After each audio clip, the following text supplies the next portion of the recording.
From Dover Downs International Speedway in Dover, Delaware, we welcome you to the 1985 Budweiser 500, featuring NASCAR Grand National Stock Car drivers from throughout the United States. The field is just about set to go to green as they come around turn 3. The pace guard heads down pit road, and they'll get the green flag from Harold Kinder. Terry Labonte and Harry Gant are on the front row as they cross the start-finish line. It is Terry Labonte who comes out into the lead as they head into turn 1. It's pretty tough to take the corners here at Dover. It is a tough racetrack to drive, Dick Brooks, and I imagine early in this race, as we watch them fight for position, they'll just kind of fill each other out on the racetrack. Well, they certainly do. Terry got a pretty good jump. He jumped out. Neil Bonnet kind of fell in behind him, and the rest of them's got to find a spot. It's not good to run a groove a second lane up, so everybody's got to find a spot at the bottom and try to stay there.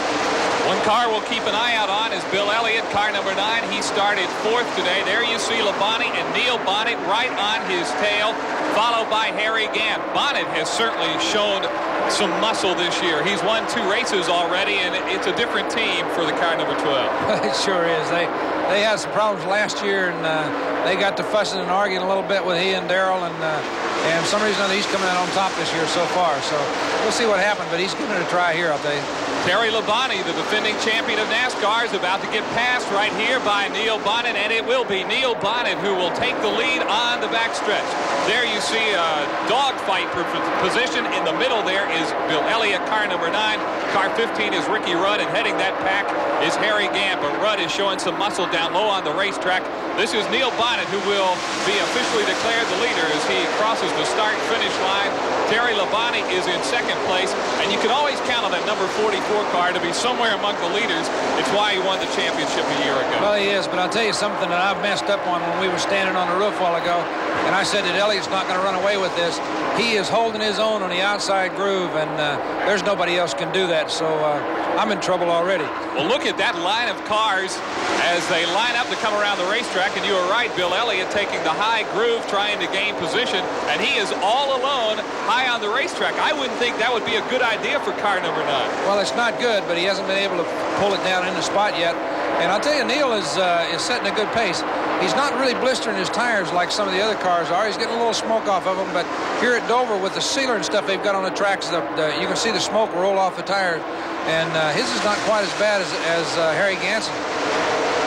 Neil Bonnet is the only driver this year to win a super speedway race other than Elliott. There in the pits is Phil Parsons. As we mentioned earlier, he crashed during qualifying, and the car really wasn't right to start the race, and he is for some reason in the pits now with early trouble.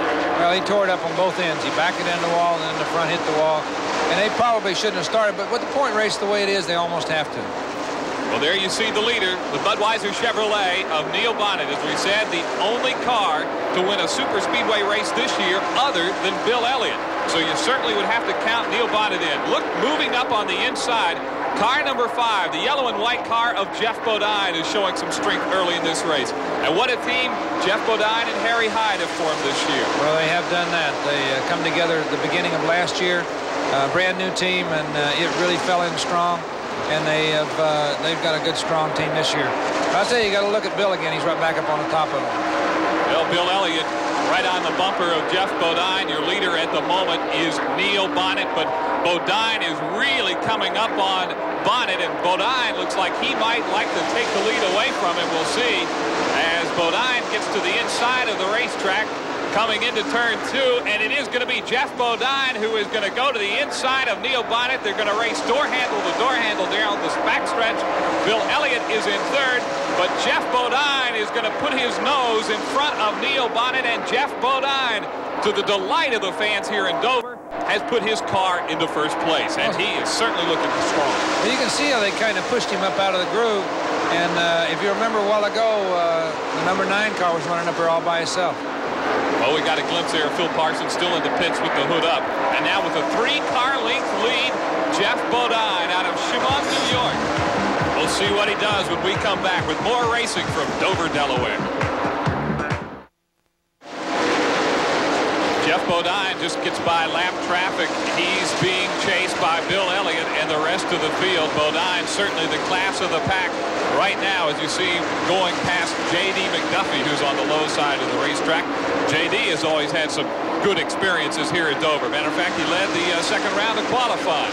Well, and he's got a whole new thing too. He's trying to Ford, you know, and he's never done anything like that before. So we'll have to see how it works out. There's a lot of these guys. Elliott's got a lot of guys looking at Fords now. You know, they weren't doing that in the past, and JD's just one of them. There is Dale Earnhardt, the third place car right now in car number 3, the Richard Childress prepared car. And he is trying to chase down Bodine and Elliott. Elliott just about 4 or 5 car lengths behind Jeff Bodine. Dale Earnhardt in third place, trying to move up now, and he's run strong today. Well, it seems like that Childers and Earnhardt does well on a track like this, the high banks. They just almost dominated Bristol a while back, and they're running good here today. There you saw the separation between Jeff Bodine and Bill Elliott as they come up and lap Bobby Hillin Jr., who started at the back of the pack today after crashing in qualifying. And Bill Elliott seems content for the moment just to hang a couple car lengths behind and let Jeff Bodine lead the way. You know, a while ago I seen those cameramen down in the infield shooting up at the cars. I've been in them cars looking at them cameramen shooting down there before. It's sure a different angle down there. I believe it, and it's a totally different view when you're inside a race car, and you certainly like to have Jeff Bodine's view right now as he leads the pack. And what a crowd, as you just got a glimpse of it. 48,000 people, the estimated attendance today here in Dover. It's an all-time record for this race, and this sport is growing by leaps and bounds from one end of this country to the other. No question about it, and it's doing right here in Dover, Delaware, too. I can remember when they didn't have 5,000 people here. They had a rain out one time, and there wasn't enough people here to have a good fight. Then they opened it up for Monday, and everybody showed up, and from then on, they've just been knocking the gates down. So they've done a good job of it. We heard Ernie Elliott talking about, well, it's early in the race. We're going to lay back just a little bit. Well, how much do you have to pace yourself in this race? I know that this takes a real physical toll on a driver going 500 miles here at Dover. Well, it's a long day, and it's a guy wants to be careful. If you noticed, they just passed Dave Marcus, and they give him a lot of room. They made sure that it was good and comfortable, and they're not going to take any chances right at this point. But I don't know. You know, Elliott and them, they just dominated everybody on these tracks this year.